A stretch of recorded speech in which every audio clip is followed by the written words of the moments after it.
Welcome to the Catholic Sphere. Each week we have a different host and a different focus as we tackle topics important to Catholics around the globe. I'm your host this week, Father Joseph Mary. Today our theme is faith, family, and farming. We have three returning guests with us who will be speaking about their own decision to raise their families on a farm. John Cuddeback is a philosophy professor and founder of Lifecraft, which helps to empower people to live a truly human life, especially in their homes. Leah Darrow recently produced a three-part video series entitled The Cultivation of Purpose, Faith, Farming, and Vocation. And Jason Craig is the founder of St. Joseph's Farm and Fraternus, which are helping to raise up strong Catholic men. So we talked last time about your background and the decision that you made to raise your families on a farm in a rural environment. John, do you have a story that you could relate about how it's impacted your family or maybe your children in particular?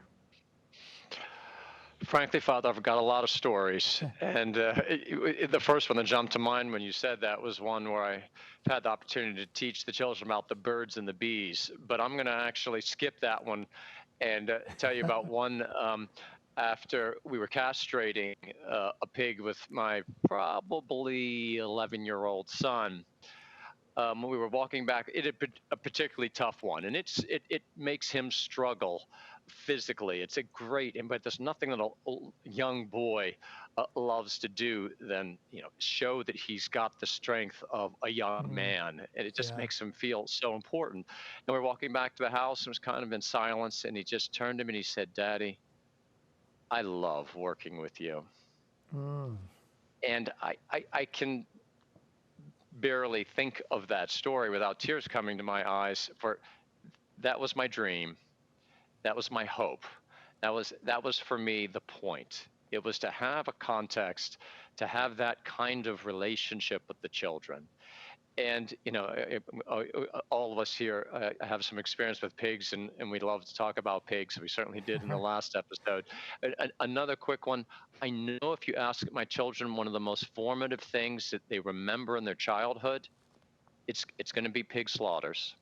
And it's why there's something about pig slaughters. They're kind of an archetype of life. Everybody has a place. It's really hard work. The young have to learn from the old. And in the end, it's about receiving the gifts and fruits being more than you ever could have imagined.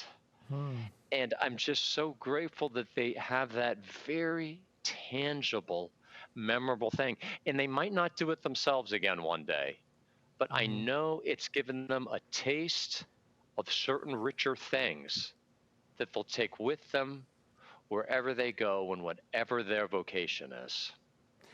I still remember you brought that up. I still remember when our family had that pig slaughter, and actually some of my dad's relatives came, and the men were cutting up the pork chops and the women were working with the lard and all of those things.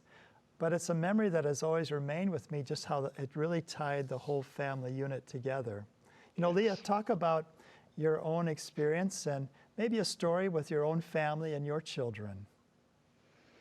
Yeah, one of the things Ricky and I were very intentional about was raising our 6 kids to be interdependent. So, we don't want our kids to be dependent on, things or even people for their guidance outside of God, of course. We don't want them to be so independent that they're detached from everybody. But we're really trying to raise our children to be interdependent upon one another, that family tie and connection to be so strong. And so we've always wanted that. That's always been an intention for Ricky and I, and our parenting, and moving to the farm definitely was a part of that decision to have a very interdependent family connected to one another.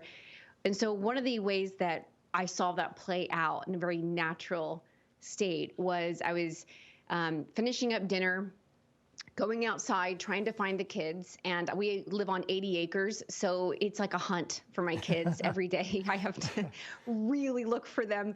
And I could not find them. And so I get on the side by side and I'm driving around our property being like, okay, where are they? They're not by the pumpkin patch. Okay. They're not by the elderberry patch. Okay. Let me go down by the creek. And so I go all the way down the creek and, up and down these hills. And I get to this little area where we have our creek. And there are all of my kids. All of my kids are there. And they're all playing with one another. They've set up a little fort together and they're what they call camping, but they were all together, working together. And that was a moment for me where I just sat and I just watched it. And I was like, that is what I want for my kids. I want them to see them playing together and working together and enjoying. And everybody had a task at the creek. Like one person was catching turtles, another person was trying to find sticks. I don't know what they were thinking they were doing, but the point is like that was a good moment for me. Like it felt like a win as a parent. And a lot of times you don't have like those tangible wins all the time, and that's okay. But that felt so good to see my kids being with one another and enjoying nature together. Another quick story I could tell you is that now my kids, when they save up their money, they want to buy animals and not toys. So they're like, I'm saving up my money for, they want to buy a silky, like a silky chicken, or they want to buy a goat, or they want to buy a certain type of a pig. And so they're saving their money actually for animals that they want to raise versus toys. And so that's kind of been an interesting development that I did not know would happen, but I really like. That's interesting. Jason, tell us some stories from your own family. Yeah, I think I'm probably like John and Leah, that it's those moments where you see it all sort of working and you realize this is exactly why we're here. So this morning was skimming morning, where we skim the milk.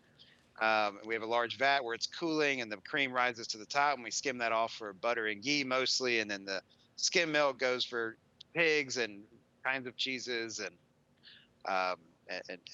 all of that. And that requires, there's people milking the cows, skimming, draining the skim milk, feeding the calves, feeding the pigs, all of that happening. And when it's working together, it's just this beautiful image of this is what we're trying to do. I'm just going to give the other side. There are times where it's just not working and it feels like the entire world is falling apart. But the moments where that's actually happening, and it is to be, and a particular aspect of that is, we've talked a lot about how good this is for the whole family, but also, for the young men. I have my 6-year-old Joseph, who we started calling Joseph the Worker, because as he gets older and he gets stronger, he just wants to be a part of the culture of the home that the adults are doing. What he sees as the adults, even his older brothers, that might only be 12. And if we're sitting at the table and someone says, "Oh, we're out of milk," he will run without asking permission, which is slightly problematic, and grab a bottle and just run down to the barn. And then we're wondering, well, where's Joseph? And he's coming back up, with these milk jugs. And he went and did it all himself. And for him to want to volunteer to do work, and then a type of work that is a direct care and provision for his family, that's in connection to work that he's done. Those moments, watching him, looking out the window and seeing him walk up the hill from the barn with the milk, and something that no one even told him to do, that he sort of volunteered himself, is, for me, it's like, that's the kind of man I want him to be, and he has that opportunity on the farm. And I always like to qualify it. He's not always like, he's less enthusiastic about making his bed, but it is beautiful when he jumps to it. Well, I had cousins who grew up in the big city of Dubuque, about 60,000 people. We had a small dairy farm. And I've been surprised later in adult life how their favorite memories were coming out to visit us on the farm and just the impact that had on them. One of them was talking about riding on the tractor with my dad and, just seeing the animals there. So talk about the impact it's had in a wider sense outside of your family on other families. John? Well, Father, that makes me think of the household. And this is what in my teaching and my writing and my blogging, I love to focus on the notion of household. And household is that natural community. God, this astounding gift. We never could have made up such a thing ourselves as this thing called household. And one of the beautiful aspects of it is it's not only a place of our intense life with the people that are most important to us, but it's also a way that we open that life and share it with other people. Mm. And I think an agricultural or rural household is especially suited to do that. In fact, my wife and I we take this as kind of an obligation that we have to see our household as a way of sharing the gifts that we've been given and the way that we live close to the land, to be able to kind of bring other people in, whether it's through hospitality and sharing food and saying, hey, here's our bacon and the vegetables and so forth. But another great way is sharing the work, because the work is such a gift of the household. So two quick ways I've done that. Teaching down the road at Christendom College is a great opportunity for me to get some free labor and to be giving them something that they by their own words, they're so grateful, they're so happy. I have them over, for instance, in winter we completely heat the house by wood. We're blessed to have lots of oak. You got to get that split and you got to get it stacked. You have to have it be drying for a good length of time. And so I have a whole process there where I keep a lot of axes around. I have them come, we do that together. Sophia makes a big meal. It's such a beautiful way to bring them in. I go back also to the pig slaughter. Pretty much every time we do it, we have one or two other families, maybe some young couples locally, that just come and join us. And we need their work. So it's just great mutuality. It's a great help to us, as long as it's not too many people. And and then to kind of mentor them a little bit and have them see, hey, if this is something you can do, if the situation of your life allows for this is a great gift. So, but right now, in any case, let's enjoy this good work together and receive the gift of God together. Leah, now I know you invite families actually to visit your pumpkin farm. Has that had impact on other families or other things that you're doing? Yes, it's been so fun to be able to provide that. That's one of the things that we wanted to do, because we know that not everybody's going to like up and leave the city and go, start a farm and go do that. Of course not. We talked about that in the last episode. But one of the things we wanted to do was provide a space for families to come and connect with one another. And a really fun and easy way to do that is to grow pumpkins and then, build a concession stand. And we built a big old slide and we let families come and play. And it's just nature. There's no technology. It's just us hanging out. There's a band playing. And so our big thing, we named our farm Big Family Farm, because when we moved to the farm, all of the neighboring farmers didn't know who we were, but they talked about that big family that moved in. Oh, that big family that moved in. And so we just decided to play off of that. So we called ourselves Big Family Farm. And in the fall and in the month of October, we open up our farm to the public, and they can come on the weekends and pick a pumpkin, hang out, listen to music, and just be together and take some cute pictures next to sunflowers to go through the corn maze, and just time to connect and to create memories. And that's what we wanted to do. I mean, I was raised on a farm, and my cousins tell me that some of their favorite memories were coming to my farm on the 4th of July and hanging out on my farm where I lived every day. And so we wanted to just give something back to the community.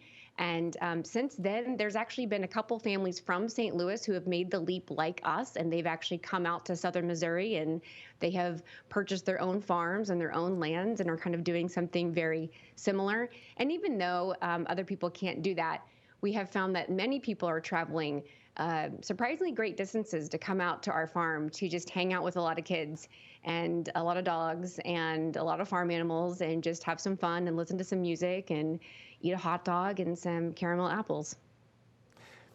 Jason, our Birmingham chapter of Fraternus here is just flourishing, and I've seen with my own eyes the positive impact it's had on so many fathers and their young sons. Talk about that too, your own goals, I guess, with Fraternus and also St. Joseph Farm. Yeah, I mean they're intertwined, but not necessarily the same thing. Because Fraternus, not many Fraternus chapters, because they operate in parishes, are killing pigs on a weekly basis. But what we have learned in Fraternus is how much fathers and sons do want to connect, how much men want to connect with one another. And it is great to get out and do something like a pig slaughter together, which John and I are going to need to come up with some more examples. Uh, do anything like I said I think it was the last episode, is people are calling us the one trick pony out here with hog slaughter, but it is it's how we supply a lot of our food. It's what we do regularly. So we invite people in. As far as some of the outgrowth though, and the interconnectedness of Fraternus in our farm is that there are a number of well, not enough. I mean, there's a few people that have moved to the area. In some ways, I guess we're where we are. There was not a lot of Catholic families when we arrived, and now there's quite a few. I don't credit that to just us being here, but I do know, at least one neighbor directly across the street has started a butcher shop that's intimately connected with our farm. And he moved from the city, and he was in banking, and now he's a full-time butcher and homesteader. And I do have a keen interest in the sort of economic interdependency of people in a normal, healthy community.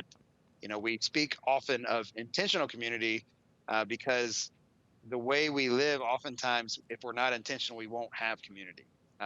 Whereas on the homestead and in sort of the setting we are, the community is somewhat more unintentional. And what I mean by that is it's more natural. And that does come about when our lives are more intertwined in practical and economic ways.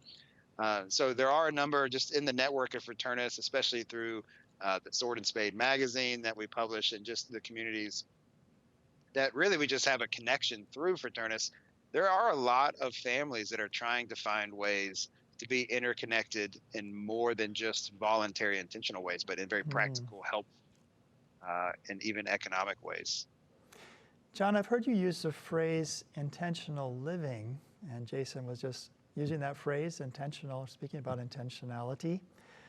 Talk about intentional living. I think Leah's also spoken about that too, not just kind of going with the flow, but really choosing what is going to help us to flourish. Well, Father, you asked a philosopher to use a big word here, so fasten your seatbelt. This might get crazy, but the word intention, St. Thomas Aquinas has a very, very important part of his understanding of the will. It names an act of the will of the end. And I think this is very important. Willing the end is the basis for willing and choosing everything else that's for the sake of the end. So really, in the root sense, being intentional means starting with the end, putting the end first, having a clear conception of what we want to achieve, and then ordering everything else, putting everything else in its place. And I think today, especially, Father, a serious Christian realizes we're going to need to be especially intentional. We can't just go with the flow. Frankly, in a more healthy culture, you could more just go with the flow, right? It always calls for a certain amount of intentionality, but particularly now in such contrary circumstances, we're going to need to be super intentional, especially if we're married and have children.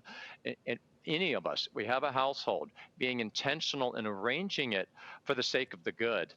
And, one of the ways that we choose to do that, many of us, and those especially here, is being intentional. We saw, hey, it really fits to go and live on the land. But just to take off one more thing that Jason said, I liked what he said of how some things happen unintentionally.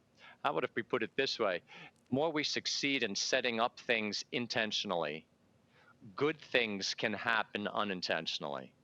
It's like what Leah said of they've been very intentional in setting up their home and their farm in a certain way, and then lo and behold, you discover the children just naturally, as it were unintentionally, they're in a healthy context, so they find themselves doing these great things. So that's what we especially are doing as parents in our homesteads. We're being super intentional so that more and more good things happen.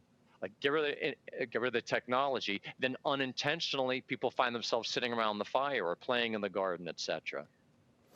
Leah, do you think being on the farm helps your children to be more virtuous?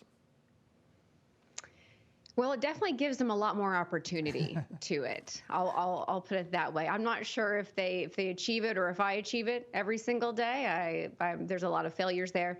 But what the farm does and what this lifestyle provides is a lot of opportunities. And I think that's one of the main components of why we decided to make the leap, because we wanted to seek out more opportunities for us to try to be a little bit better.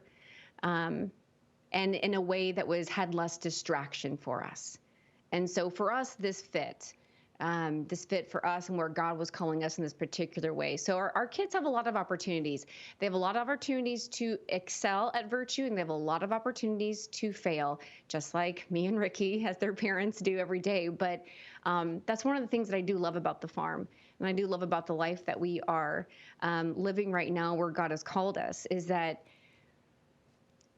God always gives you another chance. And granted, you don't have to be on a farm for that to happen. Absolutely not. I mean, God gave me a chance to accept him and accept his mercy when I was in the middle of a photo shoot in New York City, living a life far from him. In the middle of the city is where God turned my heart back towards him. And so it does not matter. It truly does not matter when it comes to virtue, like where you are. God is calling you closer to him. But if you can get into a place where you do have less distraction, it can make it easier to choose good, to choose the better option. And so that's what we're trying to do on the farm. Jason, talk, if you would, about how you weave family prayer into the many activities that are going on and just trying to keep the farm running and successful. How do you weave prayer into your day as a family? Well, sometimes you get better at vocal prayer when you yell out, "Please God, let this cow go back in the gate." Uh, I think it was John Sr. who said, "A lot of us don't know how to pray because we've never had to cry out for help in a moment of crisis." So there's that. As far as our efforts towards a devotional life, I mean, we definitely have picked up what I've called the peasant's breviary, which is to make sure we pray our Angelus and our Rosary together. But we do need to get our work done early in the morning, which means we need to get our prayer done early. So we as a family, we just have sort of a holy silence that begins the day, often broken by babies, but we try to get up, and we have our morning devotions and prayers, private, morning meditations, and then we because my job in the office, I'm able to do from home. I can return to the meals, and so every meal we'll have a prayer. Our morning breakfast is where we have where we read from the Bible, the Saint of the Day, and Baltimore Catechism. And then at lunchtime, we're just checking in. And at dinner time, often we're getting tired towards the end of the day, and we've got to get back out to get the chores done.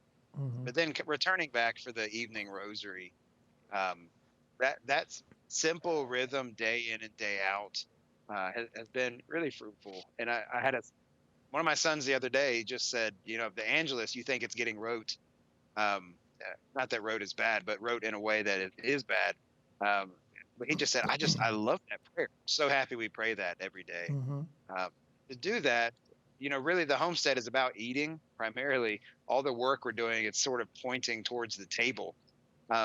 Being able to share at the table the fruits of our labor makes those times of prayer impactful. It makes you grateful. The kids are always more excited about a meal that's coming from the land completely instead of something we've purchased. So it's interesting, as a farmer, you do all the work, as a homesteader, you do all this work to get the food on the table. It's a lot of work. And then when you bow your head and then still say, "Bless us, O Lord, and these thy gifts," you've done all this work, and we still call them his gifts. You still feel that. In fact, you feel it more intensely, that the entire exercise of work and family and receiving from the land is truly his gift, and that our effort is our cooperation with him, but it's all gift. Yeah, we as religious, of course, have a horarium, a schedule of prayers throughout the day. So like you have it as well. John, do you have a horarium, or do you have to kind of adapt with the needs of the farm? Yeah, Father, it's a little bit of both. It's a little bit of both. I think we're very similar to the Craig family. It sounds like we do start with the morning breviary, and that's not something that we always did throughout the history of the family. And I think it's now I'm getting towards I'm starting to have grandchildren coming into the household while the last couple children are still at home, and in the natural rhythm of life, which is kind of like the growth of things. These things evolve a bit, and so we're a little better now at being able to get in morning prayer. The rosary we have be that kind of cornerstone. And depending on just how busy things are, sometimes we're just all there praying the rosary in the living room. If there's a particular kind of need of work, we'll go ahead and pray the rosary while we're doing something with our hands, and just kind of have a sense of, the Lord understands that sometimes they can actually fit together. I think sometimes I can meditate just as well while I'm, shucking corn or something Right. like that. But I actually like the thing that Jason said also of, crying out. There is that aspect of living close to the land does draw you to prayer in simple Mm. ways. So even kind of all joking aside, and I'm so totally with Jason on that. Sometimes it's getting those animals to go where you want them to go, but that you have those occasions to pray together about simple things. Such an amazing gift to pattern that for the children when we can. So Leah, we just have 2 minutes left. Could you talk a bit about the 3 videos that you did? I know the very first one opens with your family praying. Yes, yes. So we start our mornings with prayer, and then we end our mornings with prayer with the family. And I mean, we have 6 kids. My oldest is 9, my youngest is 2. So you can imagine the chaos of any moment when all 6 kids are there praying, but we're still praying it. We're still doing it. And whoever can participate or not have a fit, they're going to be there. But the 3-part series that I put together with Max Studios just showcases our family, like the real life comings and goings of a family on a farm that's not perfect, but trying every day to pray together, to work together, to provide together, to produce together, and to give it all to the Lord. And so that's just what we do. I mean, I don't think I've ever prayed for rain more than I ever have over the past couple of years. And so my prayers have changed, but they're all still directed towards the Lord. And we're just in it together. We're all trying our best. We're doing our best. God understands, and we're just going to continue to keep pushing forward. Well, we at EWTN learned from Mother Angelica to trust in divine providence. This is all run on divine providence for almost 42 years. And I think that's very much your experience too as farmers, that each day you're praying for the weather that you need and for things to flourish so that you can make your living and raise your family so well. So thank you so much, John and Leah and Jason, for being part of this show and for sharing your own insights into faith, family, and farming. And may Almighty God bless you, the Father and the Son and the Holy Spirit. And thank you for joining us. We'll see you next week here on The Catholic Sphere with host Debbie Cowden.